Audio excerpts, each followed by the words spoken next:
नरेंद्र मोदी सरकार के 12 साल पूरे हो गए। इस वक्त हमारे साथ बातचीत करने के लिए मौजूद हैं वो शख्स जो कि न सिर्फ नरेंद्र मोदी सरकार में केंद्रीय मंत्री हैं, बल्कि मोदी जी को लगभग 1990 के दशक से उनके कामकाज को जानते हैं, उनसे संपर्क में है। तो जाहिर तौर पे कैसे मोदी जी काम करते हैं, संगठन को लेकर उनका क्या विज़न रहता है, देश के लोगों के लिए, गरीबों के लिहाज से क्या उनका विज़न रहता है, इन सारी चीज़ों पर बातचीत करने के लिए एक शानदार शख्सियत। सर, इंडिया टीवी पे आपका बहुत बहुत स्वागत है। जी धन्यवाद सर। क्योंकि नरेंद्र मोदी जी ने निर्वाचित प्रधानमंत्री के तौर पर कंटिन्यूटी में नेहरू जी का रिकॉर्ड तोड़ा और सबसे ज़्यादा लंबे कार्यकाल तक पीएम, पूरी दुनिया में हमने देखा कि दुनिया भर के नेताओं ने उनको बधाइयाँ दी हैं।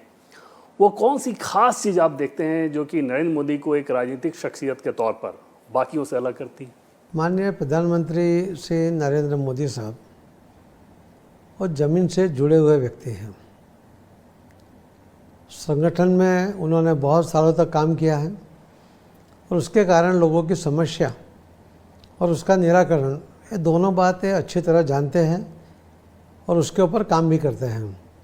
तो यही बात होता है कि कोई जब नेता बन जाता है तो हवा में रहता है, मगर माननीय प्रधानमंत्री मोदी साहब ज़मीन पर हैं। आज भी छोटे से छोटे कार्यकर्ता का वो नाम लेकर बुलाते हैं, उन्हें याद रखते हैं, उनके सुख दुख में उनके साथ बात भी करते हैं। इनकी यही बड़ी बात है कि इनके कारण करोड़ों लोग उनके साथ जुड़े हुए हैं। आमतौर पर होता है कि राजनीतिक सफलताएं एक दौर की होती हैं, एक टर्म की होती हैं। गुजरात में दिखा कि मुख्यमंत्री के तौर पर बार बार उनका चुना जाना, दिल्ली आए तो लोकसभा चुनाव में एक के बाद एक सफलता मिलते ही जा रही है। वजह क्या आपको लगता है कि कौन सी ऐसी चीज़ है जो उनको इतनी सफलताएं दिलाती है? पॉलिटिकल नेताओं से लोगों का विश्वास कम हो गया है, करीब करीब कह सकते हैं कि ख़त्म हो गया है।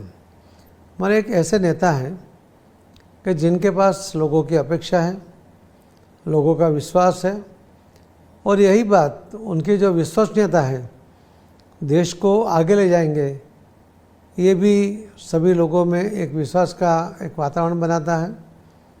और आज तक जिन्होंने जैसे गुजरात मॉडल लोगों के सामने रखकर पूरे देश का इलेक्शन लड़ा और लोगों ने उनको स्वीकारा, 3 बार उन्होंने केंद्र सरकार में सरकार बना दी, एक पहले नेता हैं कि जो चुन के आए हैं। आप देखेंगे जवाहरलाल नेहरू से लेकर इंदिरा गांधी, राजीव गांधी, नरसिम्हा राव, मनमोहन जी, उन्हें किसी ने बनाया। जवाहरलाल जी को गांधी जी ने बना दिया, इंदिरा गांधी की जो भी स्थिति थी उस टाइम उनको बनाया गया, राजीव गांधी को भी 84 में 84 में उनको बनाया गया, नरसिम्हा राव को बनाया गया, मनमोहन जी को भी बनाया गया। ये खुद अपने आप बने, उन्होंने डंके की चोट पर कहा कि मुझे प्राइम मिनिस्टर बनना है। उन्होंने पूरे देश में घूमकर प्रचार किया और पार्टी के पास तो 115 सीट थी, 283 तक ले जाकर अपने बलबूते पर उन्होंने सरकार बनाकर वो प्राइम मिनिस्टर बने। ये बहुत बड़ी बात कि आज तक हमारे देश में ऐसा कोई भी नेता नहीं है कि जो अपने बलबूते पे प्रधानमंत्री बना हो। ये पहले प्रधानमंत्री हैं मोदी साहब। राष्ट्रीय राजनीति में जब वो आए, देश के प्रधानमंत्री बने, उसके बाद देश के सामने जाहिर तौर पे चैलेंजेस का स्केल बहुत बड़ा हो गया। पहले एक राज्य का था, पूरे देश का था। तो क्या कभी ऐसा नज़र आता था क्या कि ऐसी समस्या जो कि सालों साल से, दशकों से चली आ रही है, विरासत में उनको मिली है, उसके समाधान को लेकर वो थोड़े सशंकित नज़र आते हों या सोचते हो कि इतना बड़ा चैलेंजिंग टास्क क्यों लेना, छोड़ो यार ये नहीं करते हैं? माननीय प्रधानमंत्री मोदी साहब की एक विशेषता है, वो कहते हैं ना कि आफत में अवसर, यानी जब कोई मुश्किल आती है तो उसमें से ही वो काम करने का अवसर बना देते हैं, यानी एक मौका बना देते हैं। यह उनका काम करने का तरीका भी है और उनका सेल्फ कॉन्फिडेंस भी है। तो ये जो हमने देखा है बार बार कि पहला उन्होंने कहा कि विकसित भारत बनाना है। अब विकसित भारत बनाना है और घर में टॉयलेट नहीं है तो कैसे विकसित भारत बनेगा? नल, घर में नल नहीं है तो कैसे विकसित भारत बनेगा? घर में महिला लकड़ी पर खाना बना रही है, धुआं निकल रहा है, उनके फेफड़े में जा रहा है, उनके पास गैस नहीं है, तो विकसित भारत कैसे बनेगा? तो ये प्राइमरी जो आवश्यकता थी, वो प्राथमिक आवश्यकता को उन्होंने पहले हाथ पर लिया। उन्होंने सभी महिलाओं को सिलेंडर दिया, फ्री में दिया। पहले तो कनेक्शन मिलता नहीं था सालों साल तक, और प्रधानमंत्री मोदी साहब ने वो व्यवस्था कर दी और सभी को सिलेंडर भर के चोले के साथ उनको सबको फ्री में दिया। आपने देखा होगा कि टॉयलेट भी माननीय हमारे पूज्य महात्मा गांधी जी वो जब सत्याग्रह कर रहे थे स्वतंत्रता के लिए, जब भी वो स्वच्छता का आग्रह करते थे, स्वतंत्रता तो हमें मिली और स्वच्छता को हमने भुला दिया था। माननीय प्रधानमंत्री मोदी साहब ने महात्मा गांधी जी की इस बात को याद रखकर जब उनको लाल किले से स्वच्छता की बात की, टॉयलेट की बात की, तो लोग जो टीकाकार थे उन्होंने कहा कि एक ऐसा प्रधानमंत्री है कि जो लाल किले से टॉयलेट की बात करता है, मगर ये आवश्यकता थी। और आज तक उन्होंने 12 करोड़ टॉयलेट बना दिए हैं। हर घर में टॉयलेट की व्यवस्था है। महिलाओं सूर्यास्त के बाद में और सूर्योदय पहले ही शौच के लिए बाहर जाती थी, उनका सिक्योरिटी का ही प्रॉब्लम था, उसमें से उनको मुक्ति दिला दी। हर घर में उन्होंने टॉयलेट बना दिया। बच्चे जब बाहर शौच के लिए जाते थे, उन्हें डायरिया जैसी बीमारी होती थी, उसमें हर साल 60,000 बच्चे मर जाते थे, उसकी मृत्यु होती थी। तो उन्होंने पहले ही 5 साल में 3 लाख बच्चों को मौत के मुख से बाहर निकाल दिया। ये भी WHO का रिपोर्ट कहता है। नल से जल की योजना आई। जी हाँ, जाहिर तौर पर यह तमाम कार्यक्रम ऐसे हैं जिसके दम पर जनता बार बार उनको चुन रही है। एक चीज़ समझे, जैसे कि कोविड का एक बहुत बड़ी महामारी आई, वैश्विक महामारी थी, उस दरमियान भी लगातार आप क्लोजली उनसे काम कर रहे थे। कहीं ऐसा कभी किसी स्टेज पर फील हो रहा था कि प्रधानमंत्री क्राइसिस को देख के दबाव में आ रहे हैं या थोड़े ज़्यादा डर जा रहे हैं या कॉन्फिडेंस लूज़ हो रहा है? किसी लेवल पे लगता है कि चुनौती अगर सामने आए तो उसमें पीएम के कॉन्फिडेंस में कोई कमी आ रही है? चुनौतियाँ आती है तो उनका कॉन्फिडेंस और ज़्यादा बढ़ जाता है। गुजराती का जो शब्द मैंने प्रयोग किया था कि आफत को अवसर में बदलना, यानी चुनौतियाँ को उसका फ़ायदा कैसे उठा सकते हैं वो बहुत भली भांति जानते हैं।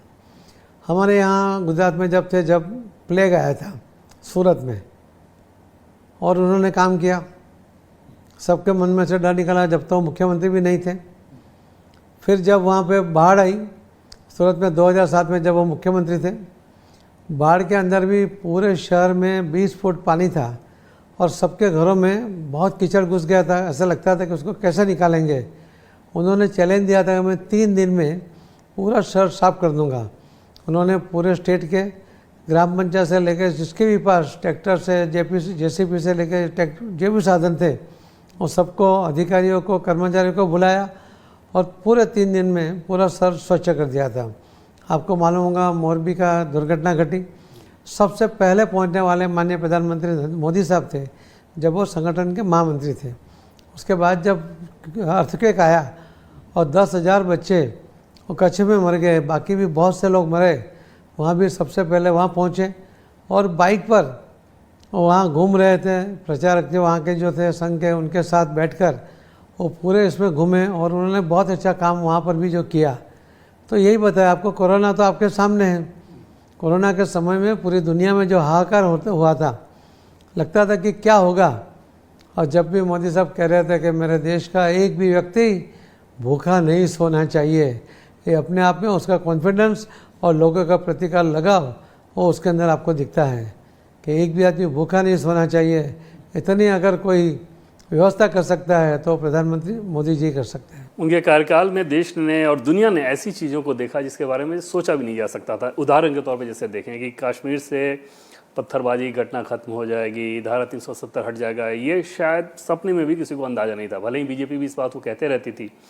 और नक्सलवाद खत्म हो जाएगा, अयोध्या में भव्य राम मंदिर खड़ा हो जाएगा, ये सब उनके कार्यकाल ने देखा। तो ऐसे सपनों को पूरा करने के लिहाज से जब वो आप लोगों से बात करते होंगे, बैठकों में बातचीत करते होंगे, रणनीति बनती होगी, किस प्रकार का कॉन्फिडेंस नज़र आता था? लगता था कि हाँ, ये एकदम से करने के लिए हम आते हैं कि ये काम होना ही चाहिए?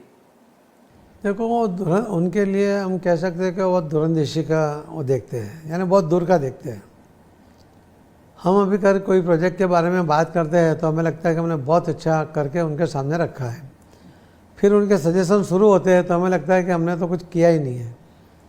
तो ये उनकी जो सोच है, सभी सब्जेक्ट के ऊपर उनकी जो पकड़ है, वो चाहते स्पीड चाहते हैं, वो क्वालिटी चाहते हैं, हर काम के अंदर पारदर्शिता चाहते हैं। तो ये काम करने का जो तरीका है उनका, इसीलिए उनका एक विश्वास बना है। मैंने पहले दिन कहा था कि लोगों ने, पॉलिटिकल आगेवानों ने अपनी विश्वसनीयता गंवा दी है।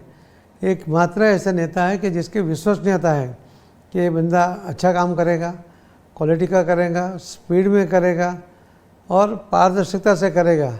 अपना उनका खुद का कोई हित उसके अंदर नहीं होगा, ये बात अगर पूरा देश मानता है तो बहुत बड़ी बात है। जो उनके लिए उन्होंने जो काम किया उसके कारण जो एटमॉस्फेयर बना है वो वही उनको ताकत भी देता है और जन समर्थन भी देता है। कहीं उनकी नीतियों में, उनके फंक्शनिंग में ये समझ में आता है क्या कि ये करीबी व्यक्ति है, ये अपने ग्रुप का, इसकी मदद कर दो, ये विरोधी है, भले ही सही हो, इसको परेशान कर दो, इस तरह का अप्रोच कभी नज़र आया? उनका जो व्यवहार है वो सीधे मेरिट के ऊपर चलता है। उनका कोई सगा नहीं, कोई नज़दीकी नहीं। जो अच्छा काम करता है उसको साथ में लेना चाहना। कई ऐसे लोग हैं, मैं किसी का नाम नहीं लूँगा, कि उन्होंने उनका घोर विरोध किया था, फिर भी मोदी साहब ने उनको अच्छी जगह उनका उपयोग किया, उनको पद अच्छी जगह पर दिया।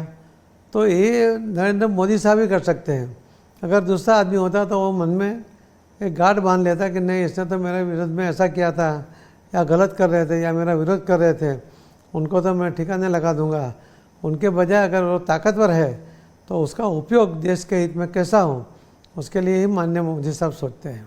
समस्याएं उनको विरासत में अथाह मिली, सेटअप ढांचा, जिस ढांचे के तहत उनको काम करना था वो भी पहले का बना बनाया मिला। जाहिर तौर पर उसमें तमाम समस्याएं थीं।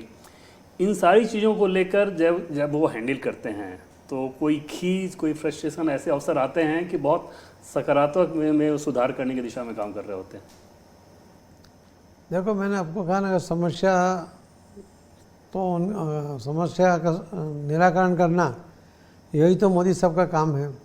समस्या तो बहुत आई, हमने कई गिनी अभी, तो उसको रिपीट में नहीं करना चाहूँगा, मगर समस्या से वो डरते नहीं हैं। मगर एक विशेष बात अगर आप मार्क करोगे तो पहले कांग्रेस के समय में था कि पानी नहीं आया तो बहनें पानी का घड़ा लेकर पहुंच जाती थी आंदोलन के लिए। रोड टूट गया, लोग आंदोलन करते थे, रेल के लिए आंदोलन चलता था, हर बात के लिए आंदोलन चलता था। मोदी साहब के 12 साल के अंदर आपने देखा होगा कि किसी ने भी कोई डिमांड के लिए कोई रैली निकाली हो, कोई धरना किया हो, ऐसा एक भी इंसिडेंट आपको नहीं दिखेगा। क्योंकि लोगों की आवश्यकता को समझते हुए, लोगों की डिमांड आए, कोई मांगे, कोई धरना करे, उसके पहले ही वो डिमांड वो पूरी कर देते हैं। और इसी के कारण इस बात को भी आपको देखनी चाहिए। उनकी दूसरी विशेषता ये रही कि जितना भी प्रोजेक्ट उन्होंने शुरू किया वो उनके ही टाइम में उन्होंने पूरे भी कर दिए, उनके ही टाइम में। और जो समय तय किया होगा, गुजरात में तो लिखते थे कि इस तारीख को प्रोजेक्ट शुरू हुआ है, इस तारीख को ये काम पूरा होगा, उस डेट के पहले ही वो काम पूरा हो जाता था। और एक दूसरी बात है कि आज तक देश में जो कुछ कहते हैं ना कि देश आर्थिक परिस्थिति, उसकी विषम परिस्थिति हो रही है, जिसमें मुश्किल पैदा हो रही है, एक ऐसे प्रधानमंत्री है कि जिनके काल में उन्होंने कांग्रेस के समय के पिछले 30 सालों में जितने योजना उन्होंने बनाई थी और छोड़ दी थी, लोगों से वोट लेके छोड़ दी थी, वो सभी योजना माननीय प्रधानमंत्री मोदी साहब ने पहले ही 5 साल में पूरी कर दी। और दूसरी बात कि आज तक कोई आपको ऐसी योजना नहीं बनेगी कि जहाँ अभी पैसा नहीं है इसके लिए उसको रोक दो, ऐसी कोई योजना नहीं बनेंगे। वो तो कहते हैं कि पैसा लो, जल्दी से उसको पूरी करो। तो ये दोनों जो डिफरेंस है बाकी पॉलिटिकल नेताओं के और इनके, ये अपने आप में आपको दिखता होगा। एक चीज़ देखें, जैसे कि लिसनर कैसे हैं आइडियाज़ के तौर पर, जैसे आप लोगों के साथ जब वो बैठ के होती हैं, किसी कोई कार्य योजना पे काम कर रहे हैं, किया जाता है, वो अपना निर्णय लेके बता देते हैं कि ऐसे ही करना है, या आप लोगों को भी ये स्पेस रहता है कि आप लोग अपने आइडियाज़ दें, आप लोगों से पूछा जाता है, रचनात्मक सुझाव हो तो स्वीकार किया जाता है? वो तो एक विषय जब रखते हैं तो उसके ऊपर चर्चा होती है, और चर्चा के अंदर मैं मानता हूँ कि जो विषय रखते हैं उसके पहले वो बहुत सोच समझकर उसको आगे बढ़ाने की कोशिश करते हैं। मगर अगर कोई कुछ कहना चाहे तो बिल्कुल सुनते हैं। मैं किसी का नाम नहीं लेना चाहता, मगर हमारे यहाँ एक मंत्री थे, तो मोदी साहब अगर कोई विषय रखेंगे तो पहले तो तुरंत विरोध करेंगे, फिर जब चर्चा होती जाएगी तो फिर कहते थे कि अरे साहब मुझे क्यों बदनाम करते हो, मेरे सामने ऐसा विषय रखकर मुझे ये आपने ख़राब कर दिया। यानी उसको पछतावा होता था, क्योंकि वो समझ जाता था कि ये जो योजना उन्होंने रखी है वो लोकहित में बहुत आवश्यक है, ये बात उसके समझ में आ जाता था। मतलब ऐसे मंत्री भी आराम से नरेंद्र मोदी जी रखते थे अपने साथ, जो उनकी बात ही काट रहे हों और बाद में उनको वो समझा भी देते थे। सभी रखते थे। जबकि बाहर तो एकदम से जो अपोजिशन वाले हैं अलग ही धारणा बनाने की कोशिश करते हैं कि मोदी जी किसी की नहीं वो सुनते। तो विरोध पक्ष में है, इसके लिए उसको विरोधी करना चाहिए, ऐसा वो मानते हैं। मुझे लगता है कि देश को विकास के ध्यान में रखते हुए जब इलेक्शन आता है जब पूरा विरोध कर लेना चाहिए, बाकी बिना वजह से विरोध करके रुकावटें पैदा करके देश के जो प्रोग्रेस हो रहे हैं उसको रोकने की चेष्टा कोई भी नेताओं ने, कोई भी पार्टी के लोगों ने नहीं करनी चाहिए। जब कोई दबाव होता है, ज़्यादा काम का दबाव हो या समस्या ज़्यादा बड़ी हो, ऐसा होता है क्या कि प्रधानमंत्री जी खींच जाते हों, गुस्सा के फाइल फेंक दें या बहुत चीख पड़े हैं, या बहुत खुली हैंडल करते हैं, शांतिपूर्वक हैंडल करते हैं, क्या होता है? देखिए, मोदी साहब को कभी हमने गर्म होते नहीं देखा। नाराज़ हो जाते हैं, गर्म नहीं होते हैं। मैं उसका एक किस्सा सुनाना चाहूँगा।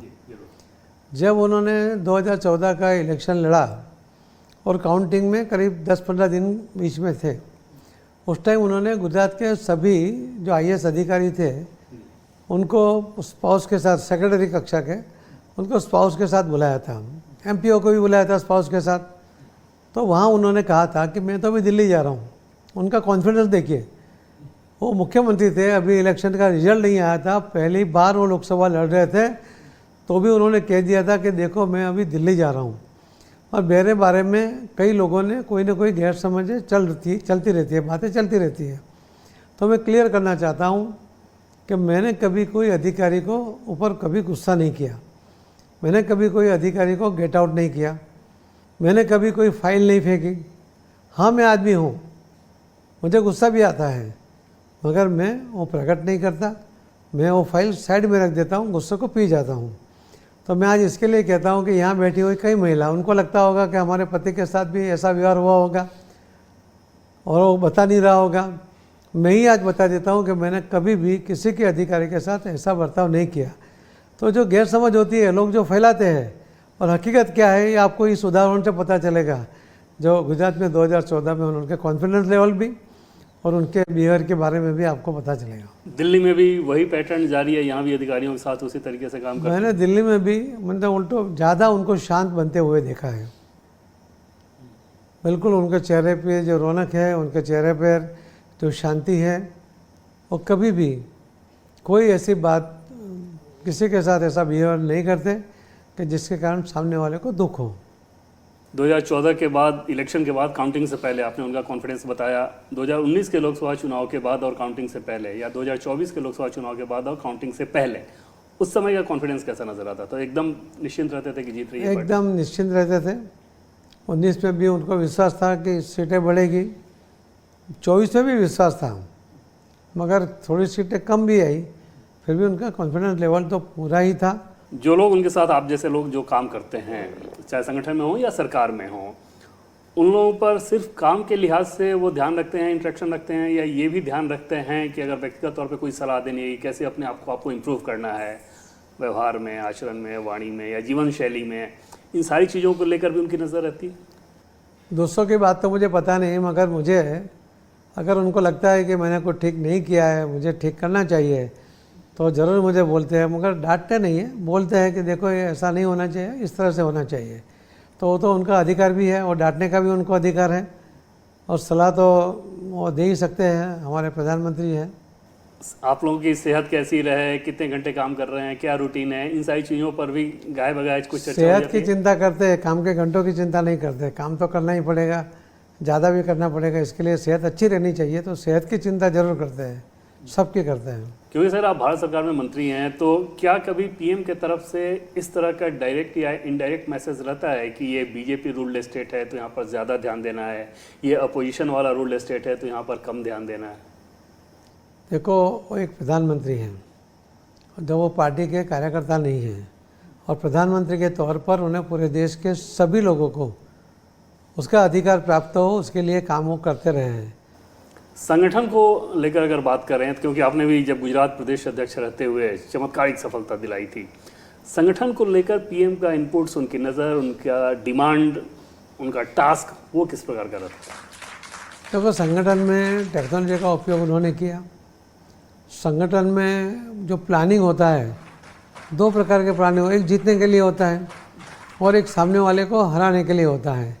वो दोनों में माहिर हैं, और उसी के कारण पहली बार अहमदाबाद महानगर पालिका से लेकर जो कॉरपोरेशन जीते थे वो माननीय प्रधानमंत्री मोदी साहब के कारण ही जीते थे, उनके प्लानिंग की वजह से ही जीते थे। वो 88-89 की बात कर रहा हूँ। उस टाइम भी जो पहली महानगर पालिका अहमदाबाद जब बीजेपी जीती थी वो माननीय प्रधानमंत्री मोदी साहब के कारण जीती थी। एक चीज़ जैसे अपोजिशन, कई बार अपोजिशन का काम है आलोचना करना, कंस्ट्रक्टिव आलोचना हो तो अच्छी चीज़ भी होती है, लेकिन कई बार ऐसे आरोप लगते हैं जो कि बहुत समझ में ना आए, या इस तरह के हमले किए जाते हैं या व्यक्तिगत हमले कर दिए जाते हैं पीएम पर। अब पीएम के ऊपर तो गालियों की एक श्रृंखला चलाई है अपोजिशन ने, कांग्रेस पार्टी ने खासतौर पर। इन सारे हमलों पर, इन सारे आलोचनाओं को पीएम कैसे हैंडल करते हैं, व्यक्तिगत तौर पर कैसे देखते हैं? पीएम साहब ने लोकसभा में कई बार विरोधियों को जवाब देते हुए कहा ही है कि आप मुझे चाहे कितने भी पत्थर फेंकोगे, मैं वो पत्थर से ही सीढ़ियाँ बना के ऊपर जाता रहूँगा। कभी आहत होते हैं कि ये कैसी बात इन लोगों ने बोल दी मेरे? उन्होंने कई बार कहा भी है कि मुझे बहुत दुख होता है, फिर भी अब लोकशाही में है, विरोध पक्ष का काम होता है ऐसा समझ के अगर उसको गाली ही देनी है ऐसा नहीं है, ठोस बात पर वो जरूर उसका विरोध करे, मगर एक मर्यादा के बाहर जाकर जब शब्द यूज़ करते हैं और एक प्रधानमंत्री के नाते वो कुछ बोल नहीं पाते हैं, जब उसके दिल में भी उनको दुख तो लगता है। राहुल गांधी जिस तरह की भाषा का इस्तेमाल करते हैं, इशूज़ को तो छोड़ दें कि उनका कहा अपोजिशन के नेता आप इशूज़ पे इशूज़ का मसला उठाएं, लेकिन शब्द जैसे चयन करते हैं और जिस प्रकार के हमले करते हैं पीएम के लिए, उसको लेकर क्या अप्रोच रहता है? देखिए, राहुल गांधी को उनकी पार्टी के लोग भी सीरियसली नहीं लेते हैं। उनको भी पता है कि कोई भी बकवास करते रहते हैं और उसके कारण कई लोगों ने पार्टी भी छोड़ दी। उनका तरीका, संगठन उनका विषय नहीं है, पॉलिटिक्स उनका विषय नहीं है, वो गलती से आ गए हैं, मगर उनके बोलने से उनको अच्छा लगता होगा, या जो मोदी साहब के विरोधी है उनको अच्छा लगता होगा। उनको कभी भी कोई भी बात उन्होंने गंभीरता से राहुल गांधी ने कभी नहीं की। बस बोलना है तो बोल देते हैं, कभी कोई चिट्ठी दे देगा तो वो पढ़ के बोल देंगे, कभी कोई इशारा कर देगा तो वो बोल देंगे, तो कभी मोबाइल में देखकर बोल देंगे, जो लिख के लाया होगा मैसेज वो पढ़ लेंगे। तो ये जो है उनकी अपनी मौलिकता ही नहीं है। पीएम की एक चीज़ हम लोग जो देखते हैं उसमें समझ में आता है कि अनवरत काम करने की टेंडेंसी, लगातार काम करते रहना। आप लोग क्योंकि बहुत क्लोजली काम करते हैं, ऐसे में कभी ये होता है क्या कि आज पीएम थके हुए हैं, आज काम नहीं हो पा रहा है, आज मीटिंग पे कैंसिल हो जा रही है क्योंकि उनकी तबीयत ठीक नहीं है, आज उपलब्ध नहीं है, आज छुट्टी के मूड में है, ये सब कभी अनुभव हुआ? आज तक मुख्यमंत्री बने जब से आज तक, या उसके पहले भी, उन्होंने एक भी दिन छुट्टी नहीं ली है। और थकान और मोदी, ये दो के बीच में बहुत बड़ा अंतर है। प्रधानमंत्री मोदी साहब कभी भी थके हुए न महसूस करते हैं न करवाते हैं। वो पूरी रात भी काम कर लेते हैं तो उतने ही फ्रेश आपको दिखेंगे। यही उनकी लाक्षणिकता है, उनकी विशेषता है। हार्ड टास्क मास्टर हैं पीएम, कठिन चुनौती देते हैं एक मंत्री के तौर पे, जैसे अगर आपसे मैं पूछूं, उनका बार हाई रहता है? नहीं, उनकी चुनौतियाँ देश के लिए होती है और उसके लिए अगर कड़ी मेहनत नहीं करनी है तो आपको उनकी टीम में रहने का कोई अधिकार ही नहीं है, रहना भी नहीं चाहिए। और मुझे विश्वास है कि प्रधानमंत्री जी के कार्यकाल में जिस तरह से मोदी साहब काम कर रहे हैं, तो उनको जो देश को 2047 तक विकसित भारत बनाने की जो चेष्टा की है, जो कल्पना की है, उसको साकार करना है, तो कोई कम स्पीड नहीं चलेगी, कोई क्वालिटी में कॉम्प्रोमाइज़ नहीं चलेगा। ये बात सबको समझ लेनी चाहिए। यमुना नदी की बात करें दिल्ली में तो अविरल निर्मल रहे, इस तरह की का जो सपना है वो कब तक पूरा हो सकता है, क्योंकि आपका मंत्रालय भी देखिए, यमुना को सफाई करने की जिम्मेवारी या उसका प्रॉमिस माननीय प्रधानमंत्री मोदी साहब ने दिल्ली के इलेक्शन में दिल्ली वासियों को दिया था, और उनको पूरा वो ऑब्जर्वेशन है उनका। माननीय गृह मंत्री श्री अमित शाह साहब हर 20 दिन में उनकी एक मीटिंग करते हैं। जो हमें जो काम करने थे हमारे मंत्रालय के, वो करीब 45 काम हमारे पास थे, हमने उसके अंदर 43 काम स्टार्ट कर दिया है। मुख्यमंत्री दिल्ली और उनकी सरकार, उनके जो पल्ले जो काम दिए हैं वो भी उनके ऊपर अच्छे से काम चल रहे हैं। हरियाणा सरकार को भी जो काम करना है वो भी काम ठीक से चल रहा है। माननीय मोदी साहब के निर्देश के साथ माननीय अमित भाई शाह साहब उसको पूरा उसके ऊपर ऑब्जर्व करते हुए उनके निर्देश देते रहते हैं। 2028 जनवरी तक में ये नदी क्लीन हो जाए उसका प्लान माननीय प्रधानमंत्री मोदी साहब ने और श्री अमित भाई शाह साहब ने बना लिया है और उनके प्लान के मुताबिक मुझे विश्वास है कि जनवरी 2028 तक यमुना में कोई गंदगी आपको दिखाई नहीं देगी। आखिर में एक सवाल पूछ लूँ कि सिंधु समझौता जिसको एबियंस में डाला गया था ऑपरेशन सिंदूर के बाद, ऑपरेशन सिंदूर के दरमियान पाकिस्तान ने जो कुछ कृत्य किया था, बताया गया कि अब सिंधु का जो जल है हमारी अपनी ज़रूरतों के लिए ही इस्तेमाल होगा, उस दिशा में क्या प्रगति है? देखिए, सिंधु नदी के साथ हमारी सिक्योरिटी, नेशनल सिक्योरिटी का भी प्रश्न है। मैं इतना कह सकता हूँ कि माननीय प्रधानमंत्री मोदी साहब ने उसको एवेंस में रख दिया है। ये हमारा पानी है, हमारे लोगों के लिए है। हमें 4-5 राज्यों में, जम्मू कश्मीर हो, पंजाब, हरियाणा, राजस्थान, दिल्ली, इन सबको पानी की किल्लत है और हमारा इतना पानी हम बाहर दे देंगे तो ये तो एक कहावत है गुजराती में कि घर के बच्चे घंटी चाटे और वो जो मारा जाए उसको आटा देना है। यानी बच्चों के लिए कुछ नहीं है, मगर जब कोई साधु आते हैं तो उनके लिए आटा देना है। ऐसा गुजराती की कहावत का एक मर्म है। हमारे यहाँ पानी की किल्लत हो और हम पानी दूसरे को दे दें, ऐसी टीटी एवेंस में ही रखनी चाहिए और वहाँ एक भी बूंद पानी नहीं जाएगा। ये जो माननीय प्रधानमंत्री मोदी जी ने संकल्प किया है वो ज़रूर पूरा हो जाएगा, ऐसा मैं आपके माध्यम से सभी को कहना चाहूँगा। इंडिया टीवी से बातचीत करने के लिए आपका बहुत बहुत धन्यवाद सर। धन्यवाद। तो ये थे हमारे साथ भारत सरकार के मंत्री CR पाटिल, जो कि बता रहे थे कि प्रधानमंत्री नरेंद्र मोदी का आखिर वो कौन सा विजन है जिसके चलते देश की जनता ने निर्वाचित प्रधानमंत्री के तौर पर सबसे लंबा कार्यकाल दे दिया है एंड इट्स गोइंग ऑन।